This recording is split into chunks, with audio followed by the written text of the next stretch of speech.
Alright, so you got to back mount. What do you do with it? I'm going to show you a nice little wrist lock from there that I love to hit. This is actually one of my higher percentage wrist locks. People don't see it coming, so it's really nice. So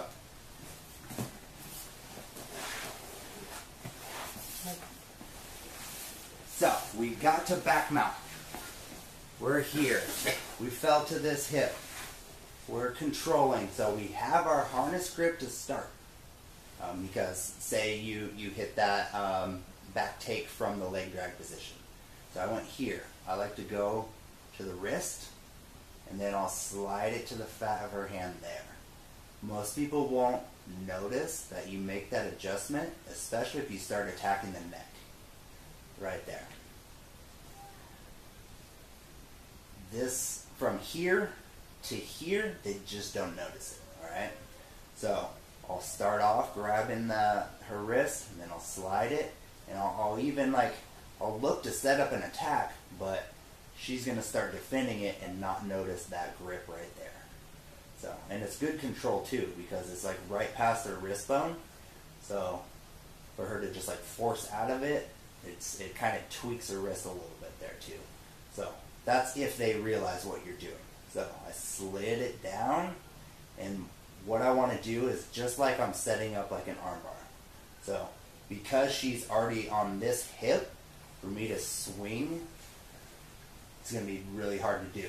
So, I have to use my hooks and my grips to kind of rock her up here. Alright? So, it's just a small transition. For this instance, I have a hold of her collar. Maybe I'm fighting for the choke. I'm just going to use everything to pull. In the gi, it does make it a little easier just to use that collar to move her. So I'm moving her here. This leg is going to go over the shoulder, and this hook is going to cross. So here. Alright, and it's very similar to it if I'm going for a bow and arrow choke too. I could go armbar, but I want to go wrist lock instead. So once I get over her shoulder and my feet crossed, I'm going to start sitting up. So I'm keeping a hold of that. I'm going to sit up here. I have that arm trapped. I could go a reverse triangle, but that's not what I want right now. When I have this here, I still have that grip, and I'm going to use my free hand and just grab the thumb side of her hand, fingers down. You could do it this way, but I do not feel like it's as powerful. So I'm going to go thumb down, or fingers down, and grab along her thumb there. I'm not grabbing the thumb though, because that would be illegal. I'm grabbing right there, right there. And then I'm just going to kind of close everything down, and I'm going to kick over as if I'm going for an armbar. Most people feel like you're going armbar here, so they'll start to try to get their hands together. Perfectly fine, because I'm not actually going for the armbar now. So if her hands are together, I'm just same grip, and I'm going to kick over as if I'm going armbar. So now I have this top armbar position. I have my grips, and I need to dominate her elbow. If I try to just do the wrist lock here, I'm not dominating the elbow. So I'm going to bring my elbow out and bring it into my ribs. So that is going to be your strongest. So once I pull it into my ribs to dominate that elbow, I'm going to close this elbow back up. So now I start to pull everything like this. So I'm going like this. Since the elbow is dominated, her whole arm won't move, but her wrist will continue to rotate. So if her hands are still together, I start pulling everything down. See how my elbow starts to drop to my side? And I'm going to pull everything in. I'm going to crunch in a little bit, and I'm just going to start pulling everything like this. And I just go here. So it's just pulling everything in. I'm just going like this. I'm trying to just basically bring her arm through me. Kind of like I'm stabbing myself. Just pulling everything in. So we're here fighting to hit something like a choke or something. I'm going to rock her up. Same time that this leg goes over the shoulder, this leg is going to go over as well. So it's going to come from here across her body. Here. Right there. Rock up. I scoot my hips away just a little bit. That way I can sit up. If I just try to sit up here, my balance is a little off. So I scoot my hips out just a little bit. Still have my grip on her hand. Fingers down. Kick over. Here. And then I apply the wrist lock. If she feels the wrist lock going, there's one thing she can do, is to extend her arm. She extends her arm, the arm bar is right there. Or if you don't want the arm bar for whatever reason, she extends it out, I'll just wrist lock her anyways. But the arm bar is there.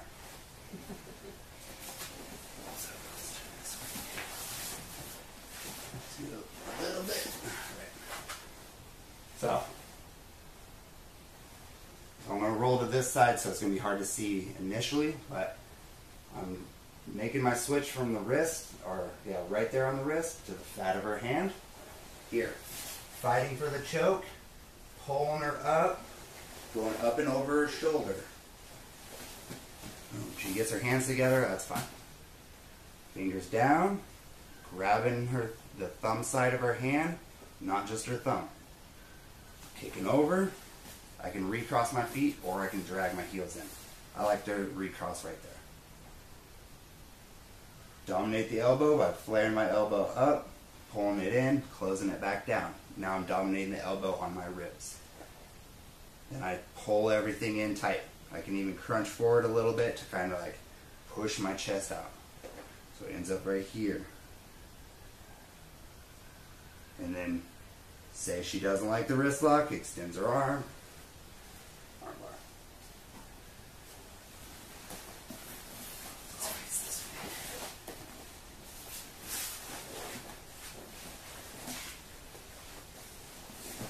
Here. Collar, pull her up over the shoulder. Scoot my hips out just a little bit. Fingers down, grab the wrist. You can finish the wrist lock here, but I feel like it's way more powerful here.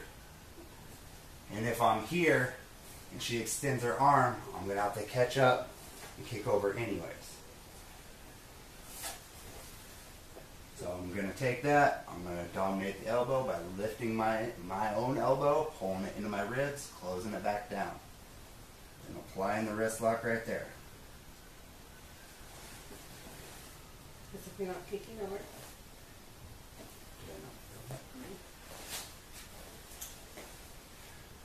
And then when I kick over,